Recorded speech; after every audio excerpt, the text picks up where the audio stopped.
tell you my problems, meditating my silence. But I keep pushing my pen, rotating my stylus. Brokenness feeling like sin, now no breath, low dollar. Used to be left on red, now all the girls go holler.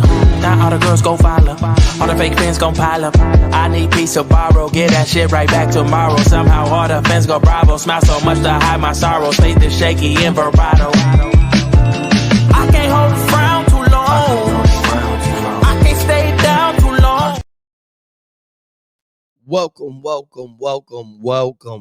back, everybody, to a returning episode of the Coach Mo Murphy podcast with your host, as always, Coach Mo Murphy. And it has been a while.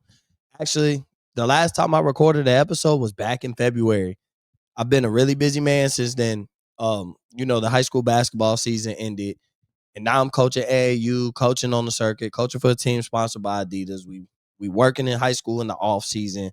So really, there was a point in time where I just didn't have enough time to record. I couldn't find the time to put my passion into what I want to do, which is obviously the Coach Mo Murphy podcast. Formerly was Up in Flames. I don't want to rehash and bring it back. I just want to come back smooth. I just want to come back in the game smooth. And this is kind of what this podcast is going to be.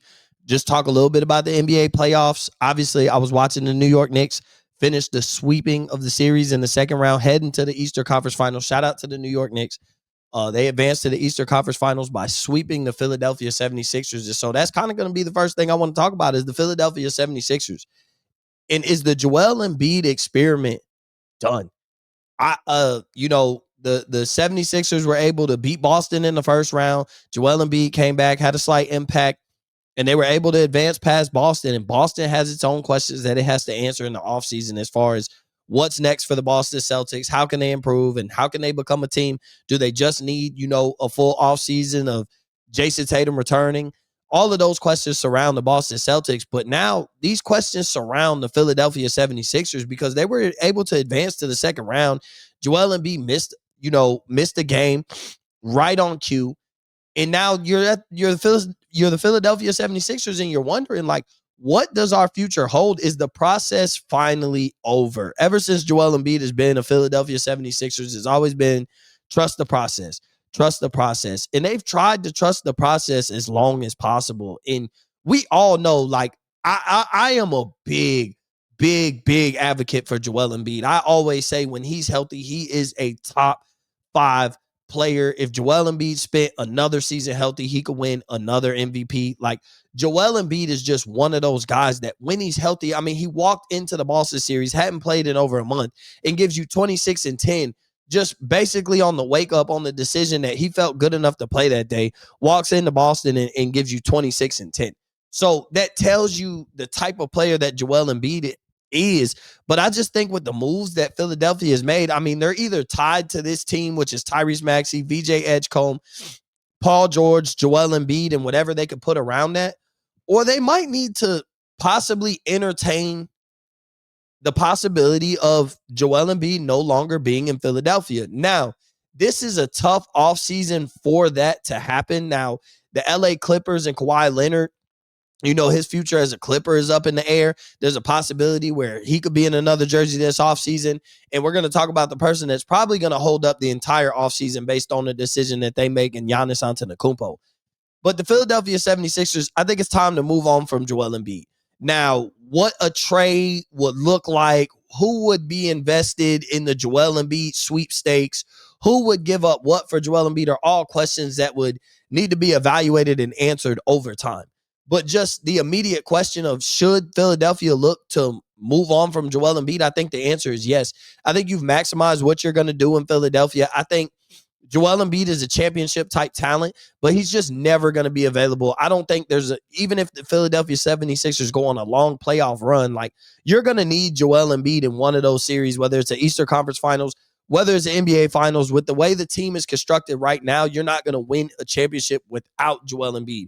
Now, what type of assets and what type of draft picks and what type of collateral does a Joel Embiid trade bring back would be the question, and would have to be the market that Philadelphia would have to check the temperature on in order to move on from Joel Embiid. You have your young point guard in Tyrese Maxey. You really have your backcourt that you could build for the future in Tyrese Maxey and VJ Edgecombe.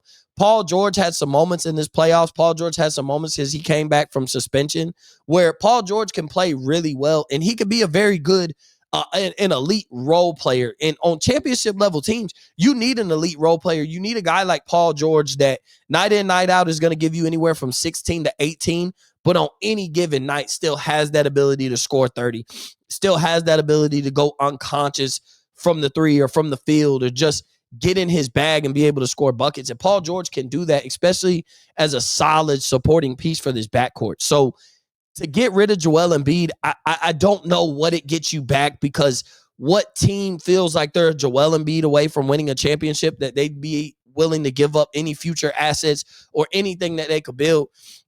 First team that pops in my mind would be Golden State Warriors.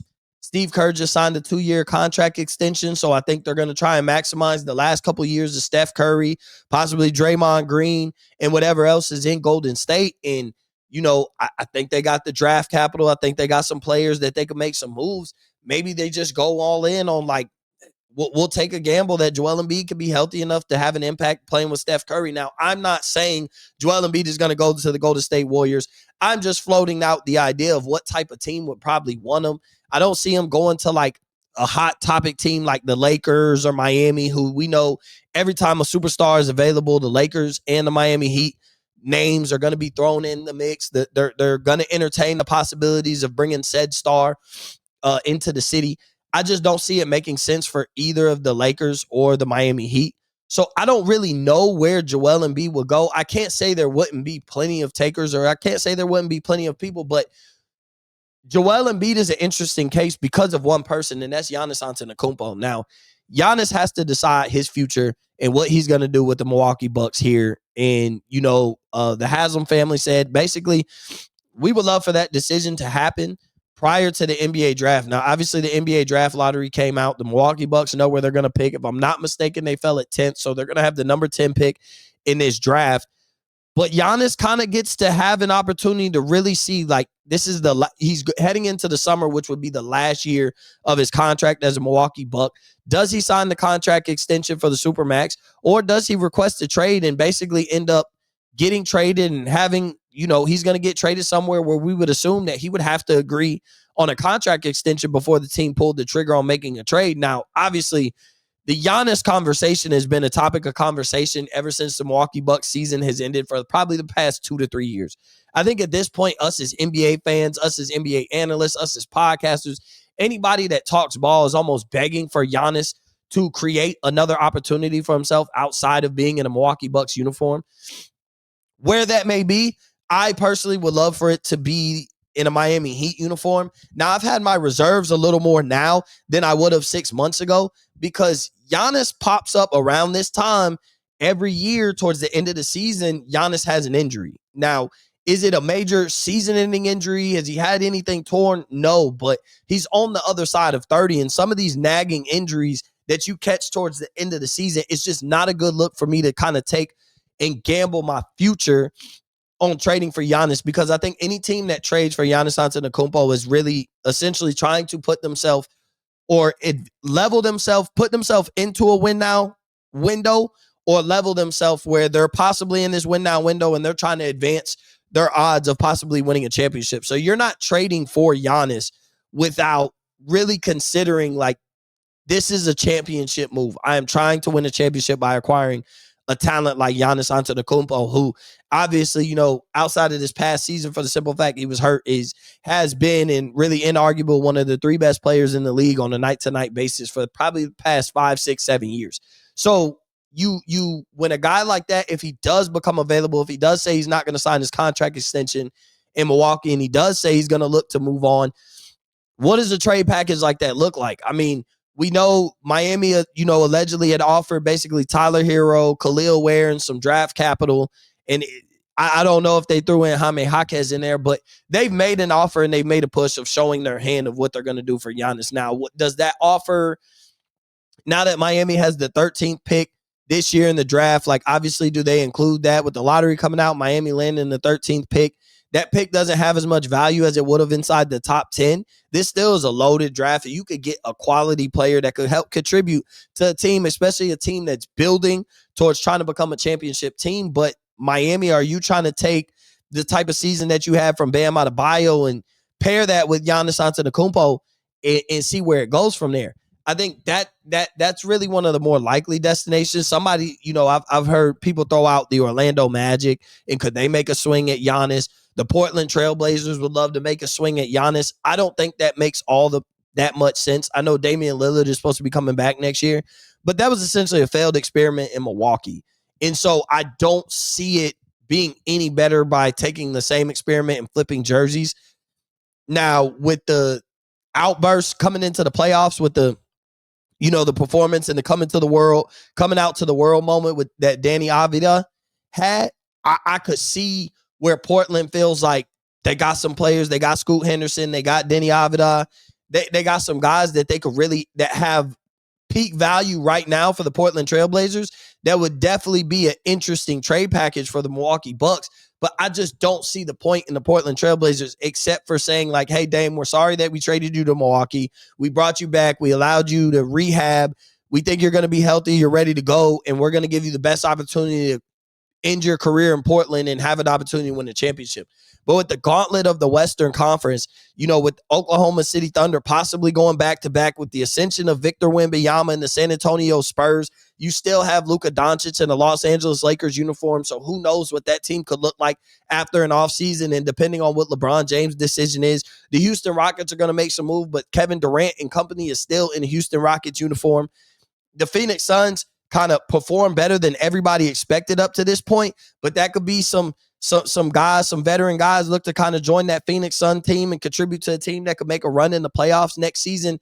The West is too loaded, if I'm Giannis, to really be trying to go to the Western Conference unless I'm going to join one of those players at the cream of the crop in the Western Conference. I don't see taking a Portland team, adding Giannis, giving away what you're going to have to give up, because the Milwaukee Bucks are definitely it's not going to be a cheap trade package for Giannis Antetokounmpo, period, point blank. So what you're going to have to give up, I don't know if that really moves the needle for the Portland Trailblazers over basically the next 2 years, possibly 3 years at the max. That's kind of the championship window that you would be opening up with yourself and allowing yourself to have if you traded for Giannis.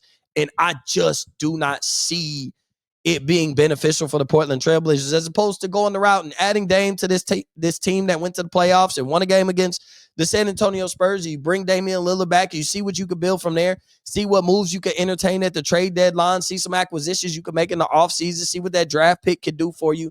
There's some things the Portland Trailblazers could do to be a really good and really competitive team. I just don't know if there's one move away, adding a Giannis and giving up what they would have to give up to basically enhance their chance to be in a championship window.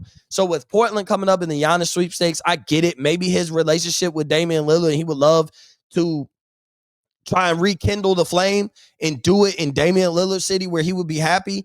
We know how the whole trade with Damian Lillard to Milwaukee went down, and essentially we thought he was going to be in a Miami Heat uniform. I think Damian Lillard wanted more than anything to be, if he was going to leave Portland, was to be in a Miami Heat uniform, and essentially that didn't happen. Portland had different plans, and Dame was going through a lot at that time, so it just wasn't really a happy time. And then he obviously ends up tearing his Achilles, so that had to be a rough time for him. I understand that, but they're just, even when the times when Giannis and Dame were on the court, there just wasn't something about it that said they're going to win the championship with those two and what they have surrounded. And unless you can finesse a trade and keeping Danny Avila, which I seriously doubt Milwaukee would even entertain. Why would I trade up Giannis and not get basically an all-star potential player that you have on your roster? But if you were to shake it that way and you kind of create a big three like that and Damian Lillard is fully healthy and ready to go, then you like Portland against a lot of teams. But I'm just looking at San Antonio and I'm looking at OKC, and like, if I'm going to leave Milwaukee and I'm going to go to the Western Conference, man, it's going to have to be like, I'm going to go play with Luka and the Lakers, or I'm going to go play with Steph Curry and Golden State. Like, I got to play with a guy that's really done it. Maybe even entertain a possibility of finding my way to Houston. And, me and Kevin Durant and whatever would be left on the roster after trading for myself, to Milwaukee. Maybe something like that where I get with one of those cream of the crop players. but I'm not just going to the Western Conference to the Portland Trailblazers.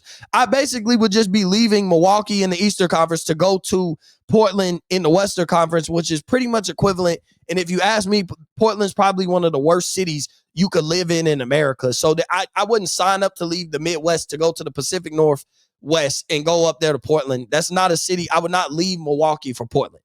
I would leave Milwaukee for Miami or LA. I would leave Milwaukee for Chicago, which is around the corner, like to play in a Bulls uniform. I would look at what some of these other teams are cooking. Maybe OKC doesn't win a championship and they entertain and upgrade and give up everything that they've accumulated in order to get a Giannis Antetokounmpo. Maybe the San Antonio Spurs don't win the championship, and even with the ascension of Wemby, they got enough, and there's some pieces in the trade package that they could put together. Now, I don't think that would be smart really for either team, but I think with OKC, I think they really could afford it with all the draft capital and the young players and the possibilities that they have with their future, especially with what's probably going to be the back-to-back MVP and Shai Gilgeous-Alexander. So I think it'd be less of a gamble if OKC did it, where I don't see a reason for San Antonio to do it, because you have your guy that's probably going to win you multiple championships that you would love to keep in your city for the entirety of his career in Victor Wembanyama. And I just wouldn't want to bring in any other superstar that would shadow the ascension of my superstar, my current superstar, future superstar, whatever you want to classify Victor Wembanyama as. I just don't know if I would want to bring Giannis Antetokounmpo in there to shadow that. But Giannis is going to dictate the summer. The summer is going to go how Giannis, based on Giannis's decision. And that's when all the chips are going to fall after that. You have the possibility of Kawhi Leonard not being in a LA Clippers uniform. Now, to me, the perfect fit would just be Kawhi Leonard to go play with the Miami Heat if Giannis didn't go. I think Kawhi would fit seamlessly. I think this version of Kawhi with this Miami Heat team would have made a hell of a difference in what the Miami Heat were able to do. Now, I don't think he takes this team. You drop Kawhi on this exact roster and they win a championship. And so obviously if you have to trade for Kawhi Leonard, then you're going to be having certain conversations about what's too much to give up. What should we give up? And what do we want to give up in order to get Kawhi and still remain and look at ourselves as a team that has an opportunity to win a championship? But the Miami Heat got to do something. And so whether it's add a Kawhi Leonard, whether it's go all in for Giannis Antetokounmpo, whether it's figure out one of these other stars are unhappy, you got a situation that could be transpiring in Cleveland.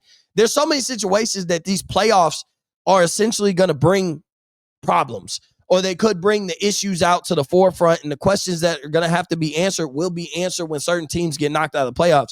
Who knows if Donovan Mitchell could be on the trade block? Not saying he wants to be out of Cleveland, but he hasn't signed a contract extension, and we don't know if this Cleveland Cavaliers team could win a championship. So with this version, when we gave up Darius Garland for what we consider an upgrade as a scoring threat in James Harden, if we're still a second-round exit and we're having these same conversations with a Jarrett Allen and an Evan Mobley and Donovan Mitchell and James Harden, without giving up any of those guys, there's not much improvement you can have on the roster. And so now you talk about what value does Jarrett Allen have, and maybe you get rid of him and it brings in some pieces that help out Donovan Mitchell, James Harden, and Evan Mobley. Or Donovan Mitchell just kind of understands, man, I got traded to Cleveland. This wasn't necessarily my number one destination. I tried to, thug it out for my duration of my time here, and this just isn't where I want to be, and I kind of want to change pace and go somewhere else and finish out my career. Which, of course, he's been tied to the Miami Heat too. But at this point, what star that's wanted to leave their place and go to another place hasn't been tied to the Miami Heat? But you just look at all the possibilities of star players, and you just feel like Miami, at some point, you have to land one of them. Now, this is all speculation. This is all me just talking. This is all me just talking about the possibilities. So we don't know if any of these guys are going to be available. Maybe Giannis decides to stay, and maybe Kawhi Leonard signs a contract extension with the Clippers, and Donovan Mitchell says, I'm going to thug it out and stay in Cleveland. Maybe LeBron James leaves the LA Lakers and does a farewell tour with the Cleveland Cavaliers team, takes a pay cut, and jumps on this team as currently constructed. They trade Jarrett Allen for some pieces, and now they got a deeply loaded team that would essentially be led by Donovan Mitchell, James Harden, and LeBron James. Who knows? Who knows what the Detroit Pistons do? Maybe, they kind of skated by the Orlando Magic, and then they're going to end up probably beating the Cleveland Cavaliers in the playoffs. But I don't know if that's necessarily an indictment. Getting to the Eastern Conference Finals for Detroit, I think they'll have to see how they fare against the New York Knicks before they decide on what direction they're going to move as far as making any type of big moves in the offseason in order to improve the roster, but it's wide open. The Eastern Conference one is wide open right now. And I think that also is the problem in trying to evaluate what these players want to do and where they want to go, is I think it gives you this false sense of championship possibilities this season, with the Eastern Conference not being as strong as the Western Conference. The Boston Celtics haven't been knocked out of the first round. Philadelphia 76ers getting swept, Joel Embiid being hurt, so even that team fully healthy, not at its potential. The New York Knicks are on fire right now. The Detroit Pistons have finally turned it around and they're playing good basketball. And the Cleveland Cavaliers kind of just are in the same spot they've constantly been in, which is essentially their players that you expect to lean on in championship moments just don't always step up enough. Now, James Harden had a great game in game 3. He had an elite game in game 3, especially in the closeout moments. So after we were killing him for the first 2 games, because it was another instance where James Harden has more turnovers in a game than made field goals. So that's a glaring thing when you're looking at the Cleveland Cavaliers. So just because he came up clutch one time in a game 3, we have to see what he looks like in game 4, 5, 6, and possibly 7 if this thing does go 7, and if you plan on advancing to the Eastern Conference Finals. If that happens, and let's say Cleveland was to win this series and advance to the Eastern Conference Finals, I think all the pressure would be on the Cleveland Cavaliers to be the team to come out of the Eastern Conference and go to the NBA Finals. Especially all the pressure right here, right now, will be if I can't beat this New York Knicks team right now, and this was a team that coming into the playoffs, we were wondering if they were going to have to make some moves and let go, kind of burn some bridges on some relationships in order, no pun intended, but burn some bridges on some relationships in order to improve this roster. And now this team just not only just swept the Philadelphia 76ers, but in blowout fashion is finding themselves in the Eastern Conference Finals and essentially probably the favorite to reach the NBA Finals. And I think which would obviously be against what I would assume is one of the San Antonio Spurs or the Oklahoma City Thunder. We'll have to see how this Minnesota and San Antonio series goes, though, because obviously OKC's probably going to sweep the Lakers. If not, the Lakers will catch game 4 at home is that, the possibility. And then the OKC will win game 5, close it out there and have some time to rest. Because I think this San Antonio Spurs, Minnesota Timberwolves, depending on the result, which is being played at the current moment that I'm recording, but depending on the result of that game, if Minnesota ties this series 2-2, this very well could be a 7-game series. So it'd be in Oklahoma City's best interest to get rid of it early. So there's a lot of things, though, like I said, that this playoffs could really, the playoffs could really amplify how significant this offseason could be, how many moves there could be, how many teams are going to be in on certain superstars, what superstars are on the move. I think we're in for a big offseason. We're in for a huge offseason for the simple fact. Before we talk about the draft lottery, I do want to talk about the fact, this is the New York Knicks' opportunity to reach the NBA Finals, and it is their opportunity to lose. I think whether the Knicks get the Pistons or the Cleveland Cavaliers, I think with the way they've been playing in the playoffs, I think with the way that things have been going in the Eastern Conference, I think if the Knicks do not get it done in the Eastern Conference Finals right here and make it to the finals, I do think they're going to need to make some major changes, because this is a team that they kind of were building to be able to have an opportunity like this, but I don't think they thought it would fall into their lap the way it did. And I'm not talking about they're in the Eastern Conference Finals because they didn't deserve it, but they blew out Philly. I think they even thought Philly would be a little more competitive in this series than what they were. Maybe also the Knicks are a little bit better than we give them credit for. I think the Knicks are a damn good team, and I wouldn't be surprised to find the New York Knicks in the Eastern Conference Finals. But when Boston gets knocked out, when certain teams are up out of there, certain teams aren't as healthy as they will be next year, and certain factors are not in there, when you find yourself in the Eastern Conference Finals and you've built this roster and you're pretty much fully healthy, I think Mitchell Robinson has kind of been the only guy that's kind of been in and out. OG Anunoby, I know, is injured, but they were able to blow out Philly. So you're hoping that this Cleveland and Detroit series extends for an opportunity for OG Anunoby to come back. But just in that situation, this is the Knicks series. This is their championship appearance to lose. And I really think at this point, I do think the New York Knicks are going to find themselves in the NBA Finals. The only thing is, I think, and it's not, I don't say this because it's the New York Knicks. I think any team in the Eastern Conference that finds themselves in the NBA Finals, like I said before, is going to find themselves having this false championship hope, because the inevitable is, I expect, whether it's the Oklahoma City Thunder, the San Antonio Spurs, hell, even the Minnesota Timberwolves, I expect the championship team to come out of the Western Conference. Now, if it was Ant in Minnesota versus the New York Knicks and Jalen Brunson, I think now we're having a different conversation. I think the Knicks' chances of winning a championship would vastly improve. I just don't think this team is built to beat OKC or San Antonio. Jalen Williams will be back for OKC by that time, so they should be pretty much at full strength. And so any team that make it out of the Eastern Conference, I think it gives you false hope. So the last thing I want to talk about is the fact of the Washington Wizards won the NBA lottery today. Now, it went on before the Knicks and Philadelphia 76ers game. This was a wonderful Mother's Day. You had the NBA draft lottery, 2 NBA playoff games. One of them was a blowout.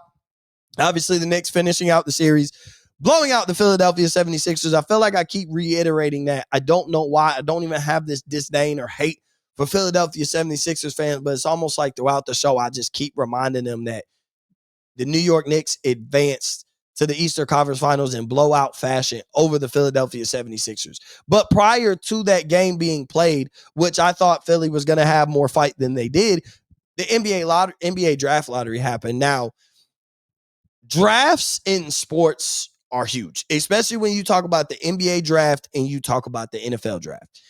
The NFL draft at the end of the regular season, you know, for those bad teams, for the lottery type teams that are really looking forward to evaluating the type of prospects that they'll be able to have that are waiting to see what number that they land on. At the end of the regular season, there's no lottery in the NFL, so it's less anticipated for a situation like this. But for the NBA draft, there were a lot of fan bases anticipating where their team was going to land.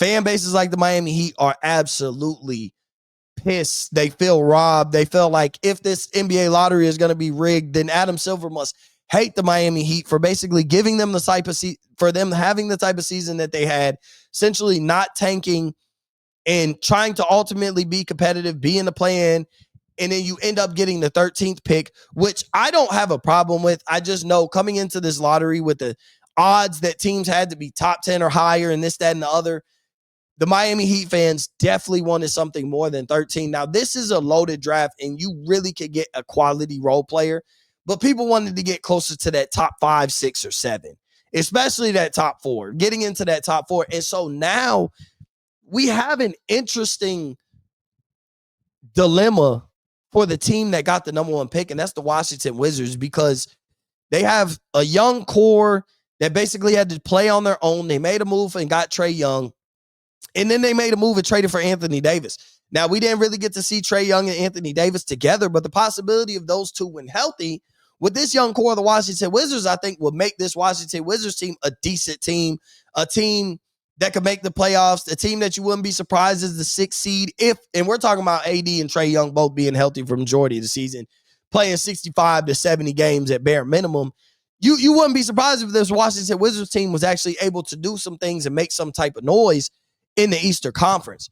But now that you're getting the number 1 pick, like I would assume it's AJ DeBansa. Like I would assume the Washington Wizards got the number 1 pick and they're pretty much set on they're going to get AJ DeBansa. Now the conversation is probably going to be whether you want AJ DeBansa or Darren Peterson.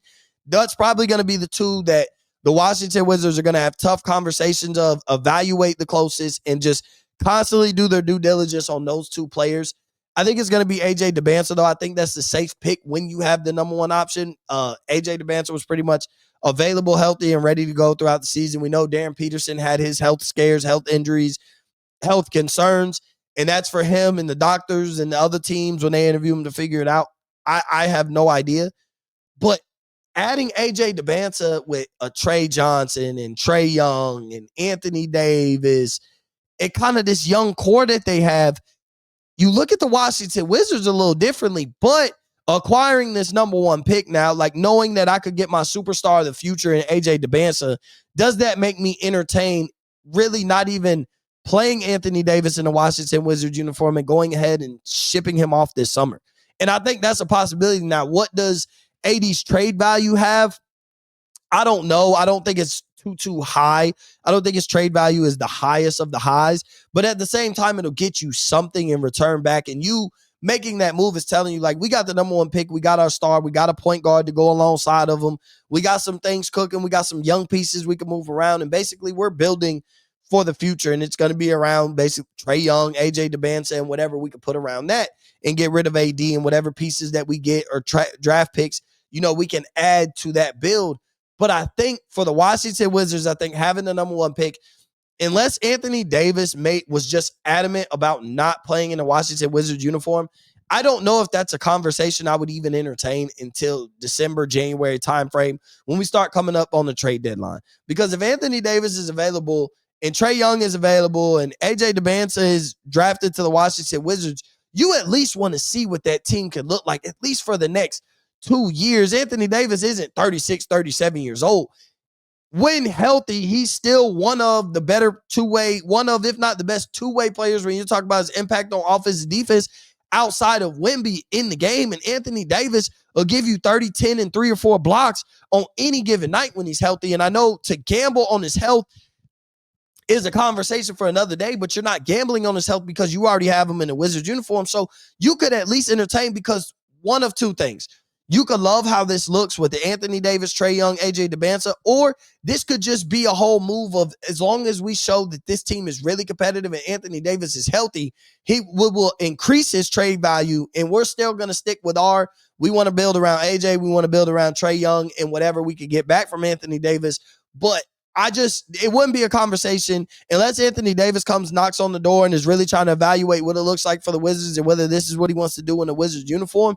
Then sure, we can have that conversation, but that doesn't mean I'm just going to bend and fold and give Anthony Davis whatever he wants, because the possibility of what this team could look like when healthy in the Eastern Conference, especially if I'm Anthony Davis, if I could be healthy and play with a Trae Young and we bring in the AJ Debance, I might even be able to do something. I'm not saying all these guys care about their legacy, but I might even be able to do something that'll change the narrative on how people think about me pre and post LeBron. Without LeBron, I won't be able to do this. I won't be able to stay healthy. Well, we're about to see. And, obviously him being in the Luka Doncic trade in Dallas, like kind of Anthony Davis, ever since he's been a Laker, his 2 exits, going to the Dallas Mavericks and going to the Washington Wizards, were essentially 2 moves made without his choice, without his preference. That wasn't what he was trying to do. That wasn't where he was trying to go. So I would love to see, I'm assuming the Wizards are going to take AJ Debance. I really would be surprised. But if they do take Darren Peterson, I don't know if we're not having the same conversation, because do you just build it and have a strong backcourt, go the Tyrese Maxey, VJ Edgecombe route with Trae Young and Darren Peterson, and still trade Anthony Davis and see what shakes out of that? Or do you do the Darren Peterson, Trae Young, and Anthony Davis experiment and still kind of use the same timeline? If it was me and I'm the Wizards with the number 1 pick, I'm taking AJ Debance, and I'm going to see what my big 3 of my future superstar rookie, my superstar power forward and Anthony Davis, and my superstar point guard and Trae Young, what it looks like for the first 50 games before I decide to trade away Anthony Davis. Now, that's all the time that we have today. I just wanted to get in the rest of things. I know I kind of was all over the place having conversation, but it felt great to be back on the mic. It felt great to bring back the Coach Mo Murphy podcast. I promise, this is going to be more consistent. We're going to be covering the WNBA. We're going to be covering women's sports as a whole, period, with me being a female basketball coach, with me being out in the trenches in the AAU world, with me being on the circuit and seeing these high level girls that the state of Texas has to offer. It's only right that if I'm going to get on the microphone, I give them they just do, and I give them some shine too. So that's going to be what's coming up in the future. We're going to start talking football very early, June, July. All of these things are about to come up. So it's a perfect time to kind of wind down the NBA season, wind down the basketball talk, and upstart the high school offseason, upstart the AAU conversation, upstart the women's basketball, talk about the WNBA leading into NFL preseason and college football. All of those conversations are going to be happening throughout the summer. We have some guests lined up. We got some coaches lined up. We got some recruiters lined up. We got everything lined up that throughout the summer, you're going to have plenty of conversations. So I appreciate everybody for tuning in. I appreciate everybody for listening. Press that subscribe button and make sure if you're a returning listener, you continue to listen. Encourage people to get new listeners, because the Coach Mo Murphy podcast, I promise you it's going to go up. So we will see you on the next episode of the Coach Mo Murphy podcast later in the week.